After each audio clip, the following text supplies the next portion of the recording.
¿Has sentido alguna vez como todo tu cuerpo se paraliza, como si alguien te hubiera desenchufado del mundo, pero al mismo tiempo sientes cada latido como un martillo? Pues eso me pasó a mí el jueves por la noche, a las 21:43, justo en la puerta de mi edificio, con las llaves en la mano, viendo algo que no tendría que haber visto. Algo que me arrancó el suelo de golpe. Yo no soy un tío celoso, ni controlador. De verdad. Marta y yo llevábamos 8 años casados, compartiendo un piso en Legazpi. Cada uno con su trabajo, su rutina. Yo técnico de mantenimiento, ella profesora de inglés. Sin hijos, por decisión mutua. Todo, aparentemente en orden. Pero esa noche, por alguna razón absurda, se me olvidó comprar pan. Volví al chino de la esquina. Entré, saludé al dueño como siempre, cogí la barra de la cesta de metal y regresé a casa caminando como si fuera cualquier otro jueves. Hasta que llegué al portal. Ella no me vio. No podía. Yo estaba parado justo antes de girar la esquina de la entrada. En el reflejo del cristal de la puerta, con la farola encendida detrás de ella, la vi. Marta. Pero no sola. Estaba con un tío. Más joven. Alto, moreno, con chaqueta de cuero. Él le agarraba la cara con una mano, como si fuera la protagonista de una puta comedia romántica. Y ella se reía. Se reía de esa forma que hacía tiempo no la veía reírse conmigo. Como si le acabaran de contar algo buenísimo, como si estuviera flotando. Entonces él se inclinó y la besó. No fue un beso rápido. Fue uno de esos lentos, con las dos manos en su cintura, como si no tuvieran prisa. Y lo peor no fue el beso, sino que ella lo correspondió. Cerró los ojos y todo. Me quedé ahí. Tieso. Con el pan en la mano. A medio paso de girar la esquina. Solo tenía que avanzar 1 metro para que me vieran. Podía haber hecho algo. Podía haber gritado su nombre, haberle tirado el pan a la cabeza, haberme reído como un loco. Pero no hice nada. Me quedé congelado, sintiendo como el corazón me golpeaba el pecho desde dentro, como si quisiera salirse.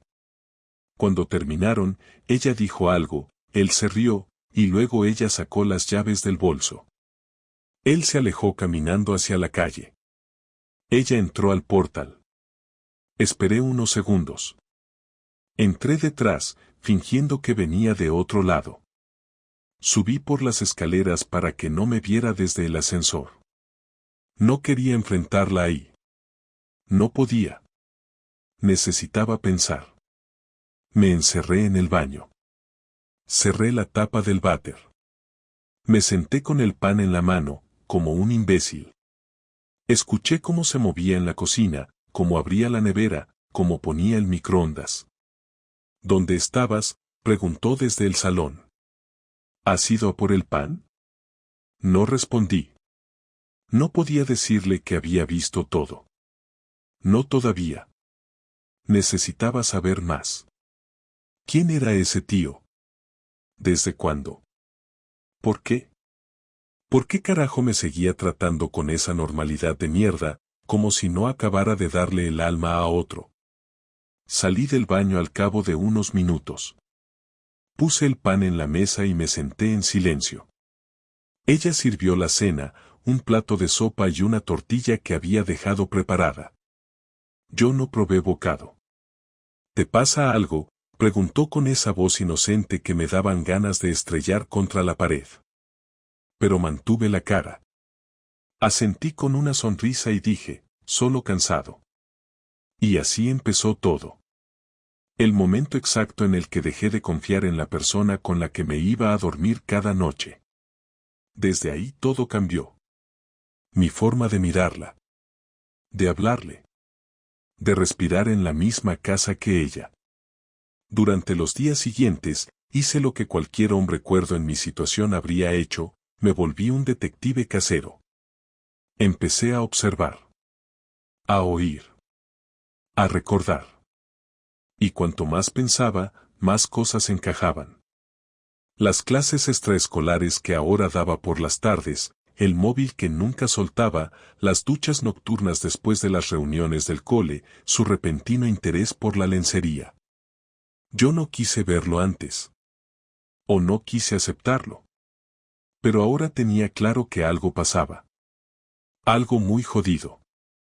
No le dije nada todavía. No porque me faltaran huevos, sino porque quería entenderlo. Quería saber si solo era un polvo, un desliz, o si estaba enamorada de ese tío. Y, sobre todo, quería saber si todavía me quería. Porque si no, entonces ¿qué coño estaba haciendo ahí conmigo? Pasaron 3 días desde aquel beso en el portal. 3 días de tensión. De miradas que esquivaban. De palabras cortas. De silencios densos como cemento.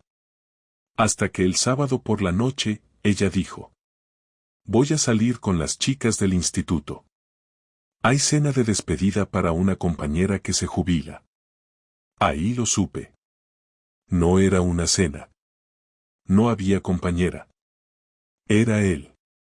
Le dije que se divirtiera. Que no volviera muy tarde. Ella se rió. ¿Desde cuándo te importa a qué hora vuelvo? Sonreí. Desde ahora. Y mientras ella se arreglaba en el baño, yo revisaba mentalmente el plan. Porque sí, tenía un plan. A partir de ahí, te contaré cómo se destapó todo. Cómo confirmé mis sospechas. Cómo la enfrenté. Y cómo me vengué de una forma tan jodida que aún hoy, al recordarlo, no sé si sentirme orgulloso o avergonzado. Pero eso te lo cuento en la siguiente parte. El sábado por la noche, mientras Marta seguía en el baño maquillándose con ese ritual que hacía siempre antes de salir, me senté en el sofá con el portátil en las piernas y un nudo en el estómago. Tenía una sola cosa clara: esa noche no iba a quedarme esperando como un idiota. Había comprado hacía 2 días una línea prepago, un móvil viejo en Wallapop y una aplicación que rastreaba ubicaciones y lograba instalarla en su teléfono. No tenía experiencia en estas cosas, pero me bastó una noche sin dormir leyendo foros de tipo hazlo tú mismo para saber cómo moverme sin cagarla. Esperé a que ella dejara el móvil cargando mientras se vestía y, cuando fue al dormitorio a ponerse los tacones, entré al baño fingiendo que iba a afeitarme. En menos de 1 minuto estaba hecho. La app instalada, oculta y sincronizada con el otro móvil que tenía en el bolsillo trasero. Me miré al espejo antes de salir del baño. No me reconocía. No era la cara de un hombre enamorado ni la de un hombre furioso. Era la cara de alguien que había dejado de sentir. Me lavé las manos sin sacar el móvil del bolsillo. Marta salió del cuarto vestida con un pantalón negro ajustado y una blusa gris que le quedaba muy bien. No la veía así de arreglada desde hacía meses, y no me dijo nada sobre cómo me veía yo. No le importaba. Ni le importaba que yo no me levantara del sofá a besarla o a decirle que se veía guapa. Me dijo que no sabía a qué hora volvería, que no la esperara despierto. Le dije que no lo haría. Cerró la puerta con suavidad, sin apuro. Escuché sus pasos en la escalera y el sonido de sus tacones desapareciendo hacia la calle. Esperé exactamente 3 minutos y salí también. Me metí al coche, encendí el móvil de rastreo y vi cómo el punto rojo se movía por la calle Embajadores hacia el centro. No había taxis en la zona, así que supuse que iría en metro. Me quedé a una distancia prudente. La seguí por el GPS, luego la vi salir en Atocha, caminar por una calle lateral, y la perdí por un segundo hasta que vi que entraba a un restaurante de esos modernos, de luz baja y música chillona. No había ninguna mesa grande reservada, no había ninguna profesora esperando. Solo él. El mismo tipo del portal. Esta vez lo tenía de frente, apoyado sobre la mesa, ya con 2 copas servidas. Ella llegó, se sentó, se besaron de nuevo. Fue largo, esta vez con las manos entrelazadas sobre la mesa. Nadie que se encuentra con una amiga se besa así. Nadie que tiene algo que ocultar lo hace tan tranquilamente en un sitio público, a las 10 de la noche de un sábado. Me quedé en el coche, estacionado a unos metros, sin encender la luz interior. No saqué el móvil para grabar ni para tomar fotos. No necesitaba nada más. Ya lo sabía. Y aunque no tenía pruebas físicas, las pruebas reales eran otras: su cara, su actitud, la forma en que se movía con él, cómo lo miraba, cómo sonreía sin culpa. A mí no me miraba así desde hacía más de un año. A mí ya no me sonreía con esa naturalidad, como si no tuviera el peso de nada sobre los hombros. Después de una hora, salieron del restaurante. No se despidieron con un beso rápido. Él le pasó el brazo por la cintura y caminaron hacia la calle Ronda de Atocha. Me dio miedo que fueran a un hotel, pero no fue así. Se subieron a su coche. Él conducía. Marta se acomodó en el asiento como si lo hiciera todos los días. Tomé una ruta paralela, sin acercarme demasiado. Lo seguí hasta Lavapiés, donde aparcaron cerca de un edificio viejo. Entraron juntos. Apunté la dirección, el número de portal, la hora. Me quedé esperando, en silencio, sin música, sin radio, sin moverse el volante. Después de 20 minutos, apagué el coche y me fui a casa. Esa noche no dormí. Me tumbé en el sofá con la tele encendida pero sin volumen. Todo lo que había pensado que iba a sentir no lo sentí. No lloré. No grité. Solo me sentí hueco, como si algo se hubiera roto por dentro, pero sin hacer ruido. Pensaba que la traición dolía como una patada, pero no. Es peor. Es como estar esperando una llamada que sabes que no va a llegar nunca. Cuando Marta regresó pasadas las 3, entró con cuidado, sin encender luces, sin taconear. Pensó que estaría dormido. Pasó por el salón y me vio. Dijo: «Anda, ¿no te dormiste?». Le respondí que no podía. Me miró un momento, dudó, y luego dijo: «¿Quieres que hablemos de algo?». Le dije que no. Que ya hablaríamos. Me miró como si no entendiera qué estaba pasando. Y no entendía. Pensaba que todo estaba bajo control. Pensaba que podía tener las dos vidas y seguir caminando sin que yo la alcanzara. Se fue a la habitación sin insistir. Durante toda la semana siguiente, no dije nada. Ella tampoco. Se comportaba como si todo estuviera bien, incluso más atenta que antes. Me dejaba notas en la cocina, preparaba café, incluso me mandaba algún mensaje a media mañana preguntando cómo iba el trabajo. Yo contestaba de forma normal, con frases cortas pero amables. No quería despertar alarmas, ni hacerla pensar que ya sabía todo.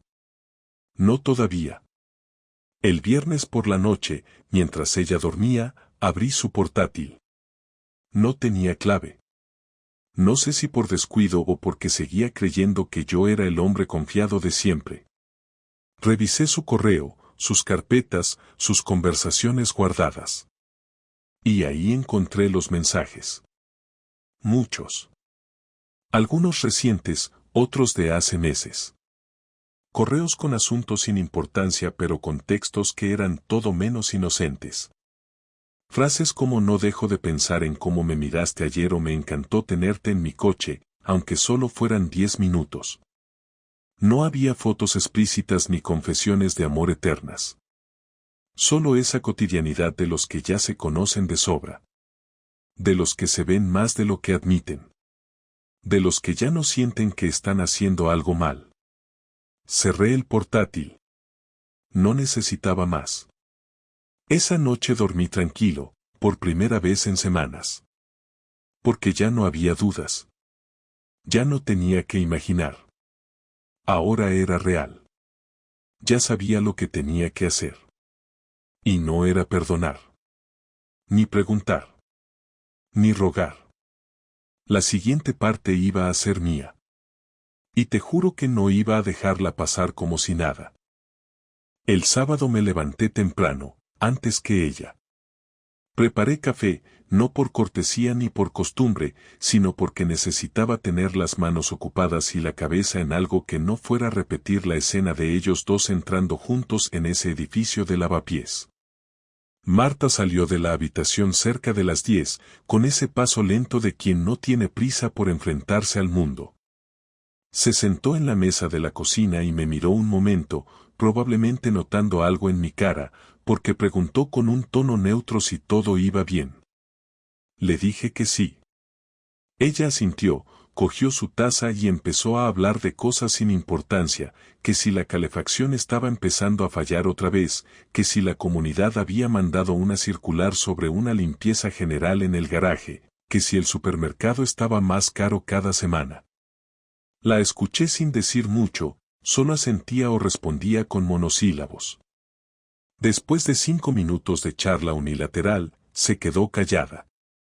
Noté cómo me observaba, como quien espera que le devuelvan una señal para saber si puede seguir hablando. Le pregunté si tenía planes para ese día. Dijo que no, que quizá iría a ver a su hermana o a dar una vuelta por el centro, pero que nada fijo. Ahí supe que no iba a ver a su hermana, ni iba a dar ninguna vuelta. Estaba esperando mi reacción. Quizás sospechaba. Quizás pensaba que algo había cambiado. Y tenía razón. Pasé la mañana en casa, revisando todo de nuevo, como si necesitara reconfirmar que no estaba exagerando. Volví a leer los correos, conté los mensajes, analicé las fechas, los horarios, las excusas. Todo encajaba. No había margen para la duda. El domingo por la noche fue cuando decidí que ya era hora de enfrentarla. No tenía un discurso preparado. No me hacía falta. Solo quería mirarla a los ojos y preguntarle directamente. Quería ver si me mentía otra vez, si se derrumbaba, si intentaba salir corriendo o si simplemente reconocía todo sin pestañear. Era casi medianoche. Ella ya se había metido en la cama, con la luz apagada y el móvil en la mesita. Yo estaba en el salón, con la tele encendida pero sin prestarle atención. Apagué la pantalla, caminé hasta el dormitorio, me senté en el borde de la cama y le dije su nombre. Abrió los ojos y preguntó qué pasaba. Le dije que necesitábamos hablar. Encendí la luz. Se incorporó, medio dormida, y volvió a preguntar qué ocurría. Le dije que sabía lo de Raúl. Su cara cambió al instante. No dijo nada al principio, solo se quedó inmóvil, con los labios entreabiertos y los ojos clavados en mí. Repetí su nombre y le pregunté desde cuando estaba con él. Se quedó callada unos segundos más, luego bajó la mirada y dijo que no entendía a qué me refería. Le pregunté si quería que se lo repitiera con más detalles, el nombre del restaurante, la calle donde aparcaron, la hora exacta en la que entraron juntos al edificio. Le dije que sabía que no había cena con ninguna compañera del instituto, que no había ninguna despedida. Ella tragó saliva, se apoyó contra la pared y murmuró que no quería hacerme daño. Me reí sin ganas. Le pregunté si eso era todo lo que tenía para decirme. Entonces, alzó la voz, como si quisiera tomar el control de la situación, y empezó a hablar rápido, atropellada, diciendo que todo se había ido dando poco a poco, que no era algo que hubiera planeado, que se había sentido sola, que no era feliz desde hacía tiempo, que yo me había vuelto distante, que nuestras conversaciones se habían reducido a lo mínimo, que ella necesitaba sentirse viva otra vez. Me quedé mirándola sin decir nada, dejándola hablar, dejar que se desahogara o que se enredara más. Lo que fuera. Cuando terminó de hablar, le pregunté si estaba enamorada de él. Me dijo que no lo sabía. Le pregunté si habían tenido sexo. Bajó la cabeza y dijo que sí. Le pregunté si en nuestra casa. Me dijo que no. Le pregunté si lo pensó siquiera. No respondió. Me quedé callado. Ella volvió a decir que no quería hacerme daño, que no sabía cómo terminarlo, que estaba confundida, que no quería tirar nuestra vida por la borda, que todavía me quería de alguna forma. Le pregunté si habría seguido viéndolo si yo no me hubiera dado cuenta. Se quedó callada otra vez. Me dijo que no lo sabía. Que probablemente sí. Ahí se acabó la conversación. Me levanté, salí de la habitación y dormí en el sofá esa noche. Al día siguiente me fui a trabajar sin decirle una palabra. Cuando regresé, ella había cocinado. Había puesto la mesa. Intentaba actuar como si todo pudiera seguir adelante, como si bastara con haberlo confesado para cerrar la herida. No le hablé durante la cena. No porque estuviera haciendo un teatro, sino porque no tenía absolutamente nada que decirle. Me dolía el cuerpo, los ojos, la espalda. Me dolía el alma, aunque no soy de decir esas cosas en voz alta. Me sentía vacío, como si ya no tuviera ningún lugar en esa casa, en esa cama, en esa rutina. El martes por la noche ella me pidió que habláramos de nuevo. Dijo que estaba dispuesta a cortar con él. Que lo haría esa misma semana. Que no quería perderme. Que sabía que había cometido un error enorme.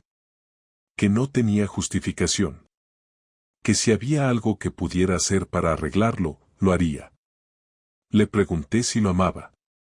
Me dijo que no, que solo había sido una forma de escapar. Le pregunté si se arrepentía de haberme mentido durante meses. Me dijo que sí. Le pregunté si se arrepentía de haberlo conocido. No respondió. Esa fue la última vez que hablamos en tono calmado. Porque esa noche, cuando se durmió, tomé una decisión. No iba a quedarme quieto. No iba a perdonarla tan fácilmente. No porque me sintiera más digno o más fuerte, sino porque no podía convivir con esa imagen de nosotros como si nada hubiera pasado. Al día siguiente fui a ver a un abogado. Y luego hice una lista. Una lista muy específica. No de cosas materiales. No de propiedades. Una lista de todo lo que iba a cambiar a partir de ahora. Y de lo que ella iba a perder. El jueves por la mañana me levanté antes de que sonara la alarma. Me vestí en silencio, sin hacer ruido, mientras Marta dormía de espaldas en la cama, con la misma expresión de serenidad que había tenido cada noche durante los meses que me engañó. Me fui sin desayunar, con el único propósito de ejecutar lo que ya había decidido sin margen para la duda. Caminé hasta el metro con una calma artificial que no se parecía en nada a la ansiedad de los días anteriores. Había dejado de pensar en cómo me sentía y me había concentrado exclusivamente en lo que iba a hacer. Llamé a Álvaro, un antiguo compañero del instituto que ahora trabajaba en una gestoría de abogados en Chamberí. No éramos grandes amigos, pero él sabía mover cosas rápido. Le expliqué todo con pocas palabras, sin rodeos. Me dio cita ese mismo mediodía con una abogada del despacho. Ella me recibió con gesto profesional, me ofreció café y mientras yo hablaba, tomaba notas sin interrumpirme. Cuando terminé, solo me hizo dos preguntas, si tenía pruebas de la infidelidad y si quería solicitar medidas cautelares. Le dije que sí a ambas cosas. Le mostré las capturas de pantalla, las fechas, las direcciones. Me pidió que le mandara todo por correo y me dijo que con eso bastaba para abrir un proceso de divorcio con ventajas claras a mi favor, especialmente si solicitaba exclusión temporal del domicilio conyugal. Le pregunté cuánto tardaría en tener los papeles listos. Me dijo que 3 días hábiles. Le pedí que lo tuviera para el lunes. Me miró con curiosidad pero no dijo nada. Asintió y siguió escribiendo. Salí del despacho y me senté en una terraza cercana. No almorcé. Pedí una caña y me quedé viendo cómo pasaba la gente, sintiendo que había cruzado una línea de la que no podía volver. No me sentía mejor, ni más fuerte, ni más sabio. Solo sentía que algo dentro de mí se había apagado del todo y que lo único que me quedaba era actuar. Al volver a casa esa tarde, Marta no estaba. Dejó una nota en la cocina diciendo que había ido al centro a ver a una amiga. Supuse que era una forma elegante de no decir que iba a verse con él. Subí al trastero, bajé las maletas y empecé a hacer una limpieza que no tenía nada que ver con el orden del piso. Guardé mis cosas, documentos, objetos personales, fotos, incluso los regalos que me había hecho ella en otros años. Dejé todo organizado en el salón, al lado de la puerta. Me aseguré de que el disco duro externo donde tenía las grabaciones de nuestras cámaras de seguridad estuviera vacío, salvo por la carpeta donde ella aparecía saliendo de casa con otro hombre 3 veces distintas en el último mes. Esas imágenes no pensaba usarlas legalmente, pero quería que supiera que no me había tragado sus mentiras. Esa noche cenamos juntos, como si nada pasara. Ella hablaba más que antes, como si estuviera haciendo un esfuerzo real por reconectar. Me preguntó cómo estaba, si había dormido bien, si quería hacer algo el fin de semana. Le dije que estaba pensando en salir de Madrid unos días para despejarme. Ella dijo que le parecía bien, que podía ser bueno para los dos. Me ofreció que habláramos con calma a la vuelta. Le dije que sí. Ella no supo leer el tono. Pensó que estábamos en una tregua. No sabía que solo estaba esperando que el documento llegara a mi correo para imprimirlo, firmarlo y dejarlo sobre la mesa con mis llaves y mi anillo. El viernes, en el trabajo, imprimí los papeles cuando llegaron. 10 páginas. Claras, limpias, con cada punto explicado con frialdad jurídica. Fijé el despacho de mi abogada como domicilio para recibir notificaciones. No quería volver a tocar el tema con ella. No quería verla rogar, ni mentir, ni explicarse. Quería cortar limpio. Esa misma tarde, llevé una copia firmada al juzgado y otra la dejé en un sobre dentro de mi mochila. Llamé a mi amigo Javier, que tenía un estudio fotográfico en Lavapiés, y le pedí el favor de usar su apartamento durante 2 semanas. Me dio las llaves sin hacer preguntas. Me ayudó a bajar las maletas. Le conté lo esencial. Me dijo que si necesitaba cualquier cosa, solo lo llamara. No le pedí más. Me fui a dormir allí, dejando todo listo para el día siguiente. El sábado, salí temprano. Fui a casa solo para dejar el sobre con los papeles del divorcio en la mesa, con una nota que decía, ya sé todo. No vuelvas a buscarme. He dejado las llaves. El resto es de abogados. Saqué mi teléfono personal, el que usaba con ella, lo dejé junto al sobre y me llevé solo el de prepago. Luego me marché sin cerrar la puerta de golpe ni mirar atrás. Tomé un taxi, fui hasta Lavapiés y pasé el resto del día en silencio, sin televisión, sin música, sin revisar el móvil. Solo observando la pared vacía, intentando no pensar en los últimos 8 años, en cada cumpleaños, en cada domingo de sofá, en cada cena, en cada vez que creí que podía confiar con los ojos cerrados. Al día siguiente recibí un correo de la abogada confirmando que ella ya había recibido el documento y que había respondido con una carta breve, pidiendo tiempo para procesar la situación. Le pedí que no respondiera nada. Que no hiciera seguimiento a menos que fuera estrictamente necesario. Que si ella quería decir algo, lo hiciera por los canales legales. La abogada me dijo que eso podía parecer un poco agresivo. Le dije que me daba igual. Durante los siguientes días, Marta me llamó 8 veces. Todas desde números distintos. No contesté ninguna. Me escribió correos, 1 por día, todos en tono distinto. Uno era de disculpa, otro de súplica, otro de negación, otro de furia. Ninguno de ellos me hizo dudar ni un segundo. Estaba convencido de que no era recuperable. No por el engaño en sí, sino por la forma en que había llevado la doble vida, por los meses de frialdad, por la manipulación, por las mentiras dichas a la cara. No se puede volver de eso.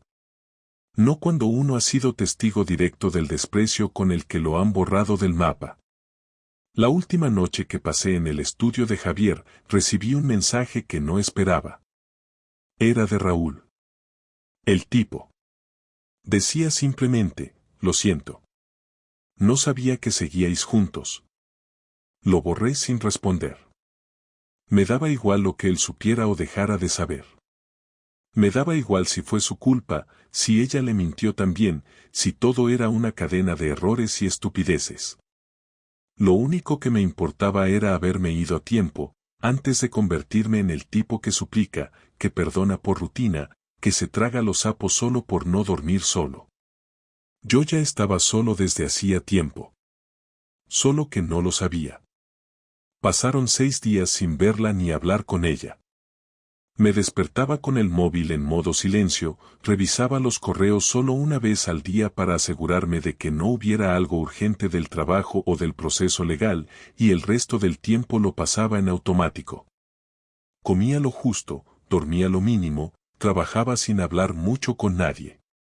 No era tristeza lo que sentía, era más bien una calma tensa, como si mi cuerpo y mi cabeza hubieran llegado a un acuerdo para no colapsar mientras el proceso seguía. El sábado a mediodía recibí una llamada desde el despacho de mi abogada. Era ella. Me dijo que Marta quería hablar conmigo en persona, que no se trataba de negociar nada legal, que solo quería una conversación final. Le pregunté si era obligatorio. Me dijo que no, pero que a veces era mejor cerrar ese tipo de asuntos con palabras, aunque no fueran a arreglar nada. Le pedí que me dejara pensarlo. Me tomó 1 hora decidir que sí. No porque creyera que iba a cambiar algo, sino porque quería ver con mis propios ojos si ella todavía insistía en sostener esa imagen de víctima o si por fin se haría cargo de lo que había hecho. Quedamos en un parque en Arganzuela, a medio camino entre nuestras casas anteriores. Nos sentamos en un banco apartado, sin gente cerca, sin testigos, como si eso fuera importante. Ella llegó con gafas de sol, el pelo recogido y un gesto que no supe leer de inmediato. No era tristeza, no era rabia, no era vergüenza. Me saludó con un hola que sonó forzado, y yo solo asentí. Se sentó sin esperar mi invitación y durante unos segundos no dijo nada. Me miró, pero no intentó tocarme ni acercarse. Finalmente, habló. Me dijo que no sabía por dónde empezar, que llevaba días ensayando qué decirme y que nada sonaba bien. Le dije que dijera lo que tuviera que decir, sin rodeos. Respiró hondo, y entonces dijo que no esperaba que la perdonara, que tampoco quería recuperar lo que teníamos, que sabía que había cruzado un límite que no tenía vuelta atrás. Me sorprendió esa honestidad, al menos al principio. Luego siguió, y lo que dijo después me hizo entender que no había cambiado tanto como pensaba. Me explicó que lo que pasó con Raúl no fue una decisión impulsiva, que fue algo que había ido creciendo mientras nosotros nos alejábamos, que ella sentía que yo ya no estaba presente, que vivíamos juntos pero no compartíamos nada, que los silencios se hicieron demasiado largos y los días demasiado iguales. Le dije que había tenido todas las herramientas del mundo para decirme eso antes de acostarse con otro. Ella dijo que tenía razón, que lo sabía, pero que no supo cómo hacerlo. Me dijo que tenía miedo de que si lo decía en voz alta, nuestra vida se derrumbaría, y que entonces lo evitó hasta que ya era tarde. Le pregunté si realmente creía que vivir una mentira era mejor que enfrentar la verdad. Me dijo que en su momento, sí. Le dije que me había tratado como a un objeto de decoración, como a alguien que solo estaba ahí porque sí, como si yo no tuviera derecho a saber la verdad sobre mi propia vida. No lo negó. Después me dijo que había cortado todo contacto con Raúl, que no lo volvió a ver desde la última vez que estuvieron juntos, que le había dejado claro que no quería nada más con él, que solo había sido una forma de llenar un vacío. Le pregunté si pensaba que eso hacía que todo fuera menos grave. Me dijo que no, que solo quería que lo supiera. Le pregunté por qué necesitaba que yo supiera eso. Me dijo que no quería que pensara que ella era alguien sin escrúpulos, que al menos quería que me quedara con la imagen de una mujer que supo parar a tiempo. Me reí. Le dije que ya era tarde para eso. Que no me interesaba si lo había cortado o si seguía con él. Que la imagen que me quedaba de ella ya no dependía de lo que hiciera ahora, sino de todo lo que hizo antes sin decir nada. Hubo un silencio largo después de eso. Ella se quitó las gafas y me miró directamente, como si buscara una última reacción humana de mi parte. Me preguntó si había algo que quisiera preguntarle, algo que no supiera, algo que necesitara para cerrar. Le dije que no. Que ya lo sabía todo. Que la había escuchado hablar con él por teléfono cuando no se daba cuenta, que había leído sus correos, que la había seguido una noche y la vi entrar con él a ese edificio. Ella no respondió. Solo bajó la mirada y asintió. Me dijo que le daba vergüenza. Le dije que me parecía bien, que sentir vergüenza era lo mínimo. Luego me preguntó si tenía intención de vender el piso o quedármelo. Le dije que me daba igual. Que el piso era un lugar al que ya no pensaba volver, que podía quedarse con él si tanto le importaba. Me preguntó si pensaba dejar Madrid. Le dije que no sabía. Me preguntó si algún día creía que podríamos hablar de nuevo. Le dije que no. Me miró un momento más y luego bajó la mirada otra vez. Dijo que eso le dolía. Le dije que había tenido tiempo para pensar en eso antes. No dijo nada más. Nos quedamos en silencio 10 minutos más. Yo no quería ser el primero en irme. Ella tampoco. Al final se levantó, me dio las gracias por haber aceptado verla, y se fue caminando despacio por el sendero. No la seguí con la mirada. Me quedé sentado, respirando despacio, sin pensar en nada. No sentí alivio ni rabia. Solo un cansancio brutal, como si todo mi cuerpo hubiera estado sosteniendo una carga que ya no necesitaba. Me quedé ahí 20 minutos más, y después me levanté y caminé en dirección contraria. Después de esa última conversación con Marta no hubo más llamadas ni mensajes. El silencio fue absoluto, y no lo sentí como una pérdida sino como una confirmación de que ya no había nada que discutir, nada que salvar, nada que pudiera reconstruirse desde los restos de lo que alguna vez tuvimos. Pasaron 3 semanas desde aquel día en el parque y durante ese tiempo me concentré en cerrar todos los asuntos legales, terminar con el reparto de bienes, dejar mi nombre fuera de la cuenta común, cambiar el seguro médico, y resolver detalles burocráticos que, aunque insignificantes en apariencia, eran pasos importantes para borrar cualquier dependencia que pudiera quedar entre nosotros. Todo lo hice de forma fría y metódica, sin involucrar emociones, como quien vacía una casa antes de venderla, pieza por pieza, hasta que no queda ni rastro de lo que fue. Me mudé a un pequeño piso en Carabanchel, lejos del centro y del barrio donde habíamos vivido juntos. No era bonito ni estaba reformado, pero era mío, pagado con mi dinero, decorado a mi manera, sin recuerdos colgando de las paredes ni objetos compartidos en los cajones. Los primeros días me costó adaptarme a la nueva rutina. Me despertaba muy temprano, no porque tuviera algo urgente que hacer, sino porque el cuerpo todavía arrastraba el hábito de la vida anterior, como si estuviera esperando escuchar sus pasos por el pasillo o el sonido de la ducha a las 7:30. Me hacía el café en silencio, revisaba el correo, salía a trabajar sin cruzarme con nadie, y volvía por la noche sin que nadie me esperara. Al principio esa soledad me pareció pesada, pero con el tiempo empecé a disfrutarla, no porque fuera agradable, sino porque era simple. Nadie me mentía, nadie me ocultaba cosas, nadie me obligaba a fingir que todo iba bien cuando en realidad estaba en ruinas. Por primera vez en mucho tiempo, podía ser yo mismo sin necesidad de aparentar nada. No conté lo que había pasado a casi nadie. Solo a 2 personas, Javier, el del estudio, y Dani, un compañero del trabajo con el que había compartido muchos turnos. A los demás les dije que Marta y yo nos habíamos separado por diferencias personales, sin entrar en detalles, sin buscar consuelo ni validación. No quería convertirme en una historia de lástima ni en un ejemplo de cómo superar una traición. Tampoco quería escuchar opiniones vacías sobre el tiempo, la sanación, las segundas oportunidades o las casualidades de la vida.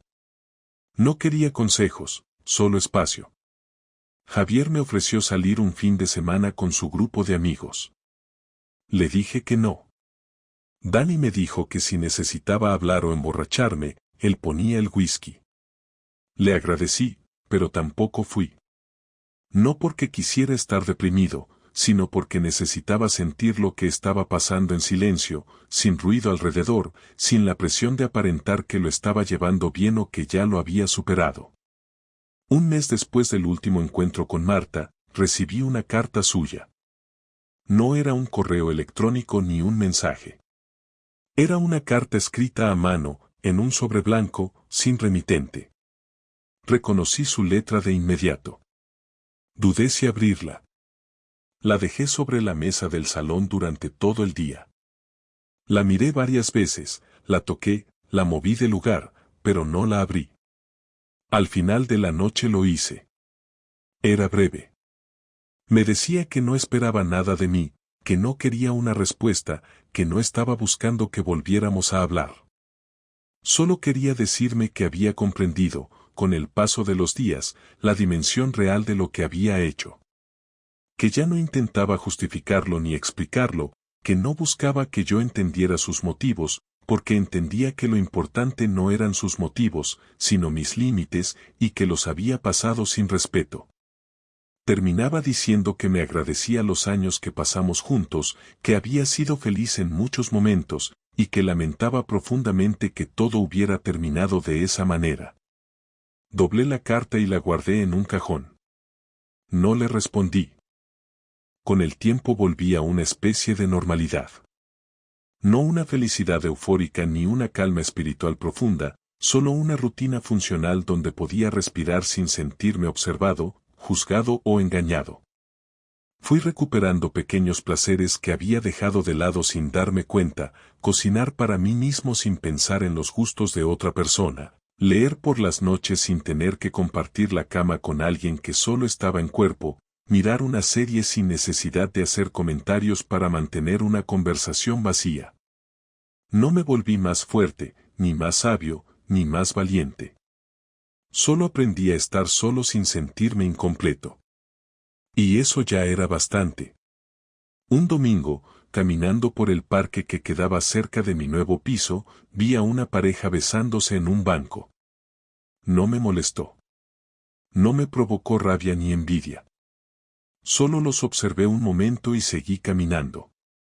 Me di cuenta de que, por fin, podía ver a alguien ser feliz sin sentir que a mí me habían robado esa posibilidad. No estaba listo para empezar algo nuevo, ni lo buscaba. Pero ya no cargaba con el resentimiento de lo que había perdido. Marta era parte de mi pasado, y aunque su traición me había dejado marcas, ya no definía quién era yo ni lo que merecía. La última vez que supe de ella fue por casualidad. Una compañera del instituto en el que trabajaba me escribió para preguntarme si seguíamos en contacto, porque le habían dicho que Marta se había tomado una baja larga y que no sabían si volvería. Le dije que no sabía nada y que prefería no hablar del tema. Ella no insistió. Cerré el chat y no volví a abrir esa conversación. A veces uno tiene que aprender a cerrar puertas sin esperar que haya un cierre perfecto, sin tener todas las respuestas, sin necesidad de entenderlo todo.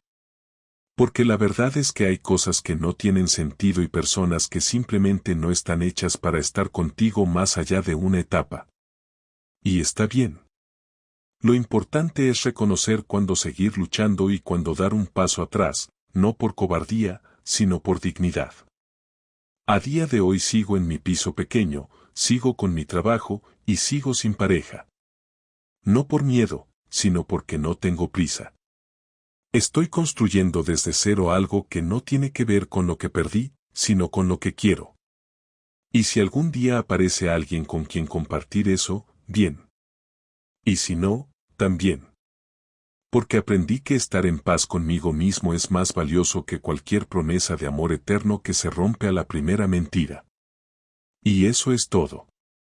Eso fue lo que pasó. Sin adornos. Sin dramatismo. Sin frases hechas. Solo la verdad tal como fue. Porque a veces no hace falta exagerar para contar una historia que, aunque simple, te cambia la vida.